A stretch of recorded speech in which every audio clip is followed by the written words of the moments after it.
Michiamo, that means greetings. My name is Odwirafo, Kwesi, Nehem, Ptah, Akhan. So, the title of this series is When a Woman Stalks a Man. Legal system, mental illness, spirit children, and hoodoo. So, I was prompted to put forward this series because of a number of developments that have taken place. Today is February 27th, Tuesday.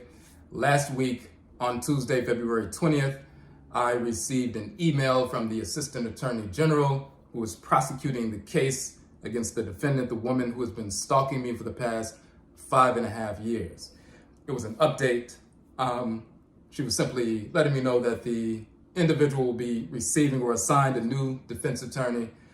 She dismissed her previous defense attorney, and there will be a status update, a status hearing rather, next month, March, and then a trial date will be set for the second criminal contempt charge. The first criminal contempt trial was back in June. The defendant was found guilty. She was sentenced to 180 days incarceration. That was suspended contingent upon her meeting her probationary requirements for 1 year. Once we left the courtroom, 1 week later, she violated the anti-stalking order once again, and therefore we had to go back to court in August for a probation revocation hearing, a show cause hearing. She was found guilty, of course, and she was handcuffed in the courtroom and taken to prison. Once she was released, a few weeks after that, she violated the anti-stalking order once again, and a new criminal contempt charge was filed, and this is the case that we are engaged in right now. So I want to go into some detail about these 5.5 years. We're going to talk about mental illness, which is central to this case. We're going to talk about spirit children and hoodoo that ended up in the civil suit as well as the criminal case, and also in the petition to the appellate court and the writs of certiorari with the Supreme Court.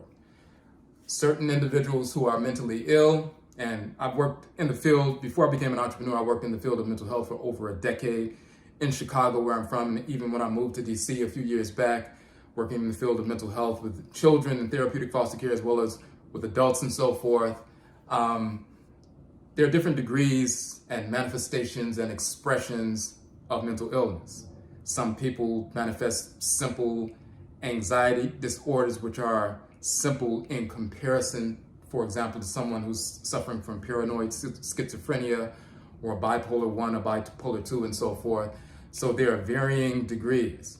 You have certain individuals who become very litigious. If they were already somewhat intelligent or intellectual or very articulate, yet they are imbalanced mentally, maybe they have a chemical imbalance, a traumatic brain injury, or they've had significant trauma which manifested as chronic mental imbalance that has, persisted for years and so forth. In certain expressions, these individuals feel like they are not heard by family because they've been cut off. They're not heard by friends because they don't have friends. They're not heard by coworkers. If they're working, they're not heard by individuals in everyday life, whether they're in a retail establishment, out in public, in a governmental office or agency and so forth. So the only way they can force people to listen is they become very litigious. They seek to, file lawsuits, frivolous lawsuits on the civil side and criminal side on anything imaginable. In this particular case, this individual has filed a frivolous lawsuit on the civil side, as well as, petitioning the appellate court, as well as the Supreme Court on more than one occasion. We're going to get into all of that. When we talk about spirit children and hoodoo, we're going to talk about in the civil lawsuit how this individual requested that the judge order that I pay back child support, not for her biological children, because I'm not the biological father and we've never had any form of relationship whatsoever. She acknowledged that the children have biological fathers, but since she decided and put forward the false narrative that I was divinely assigned as her twin flame or divine complement, by default, I am the father spiritually of her children, and therefore I owe 18 years of back child support, not for my biological children, but for spirit children. And she asked the court to assign $637,000 in back child support. That's only one instance. There are many, many more in this case. So we're going to get into detail about that. So I'm going to show with documentation. Everything I talk about here has been documented in the civil cases as well as the criminal case. So nothing here is defamatory. Everything has been assessed. You know, trial judges are finders of fact. And when these issues are assessed and adjudicated and a verdict is rendered and so forth, you know, we're talking about something that's part of the public record. When you search on the DC Superior Court case search, you know, page and so forth, you can find this information available to the public.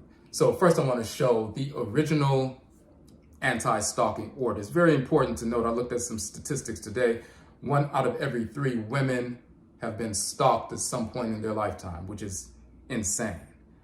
1 out of every 6 men have been stalked in their lifetime, which is also insane.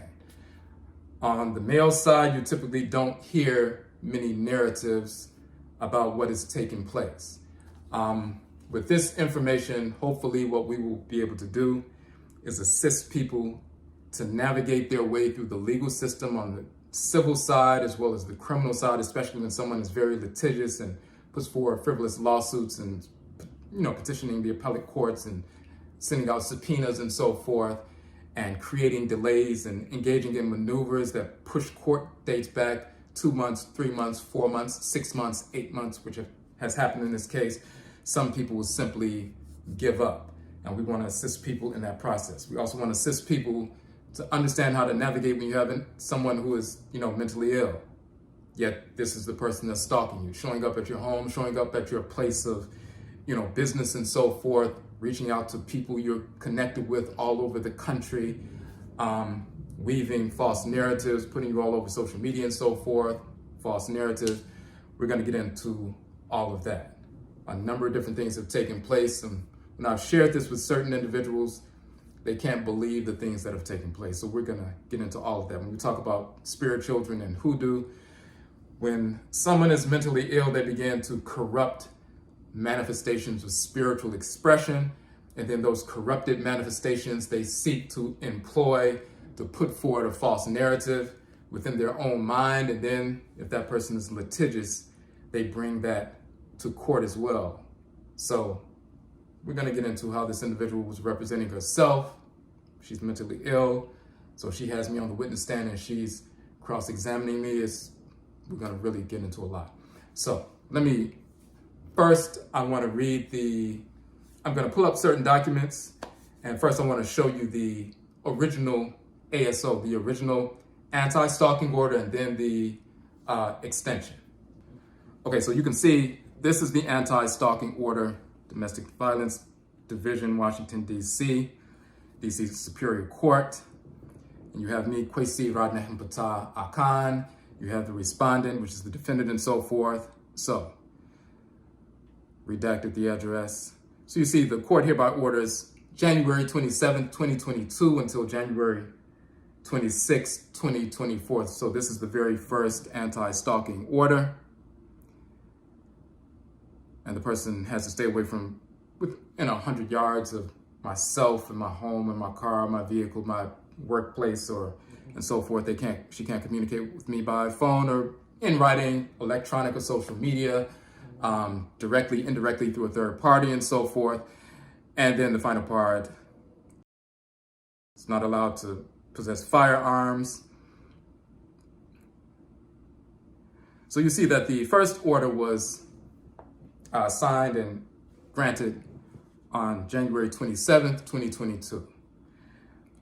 The second order, when you see here, this order is hereby extended from January 10th, 2024. I had to go back to court right before the 2 years was up to file for an extension because she had violated the original court order on multiple occasions, which led to her incarceration. And you'll see that it's from January 10th, 2024 to January 9th, 2026. So how did we get to this point? I'm going to take you chronologically back 5.5 years to how everything started, how everything unfolded, and we're going to get into a lot of information.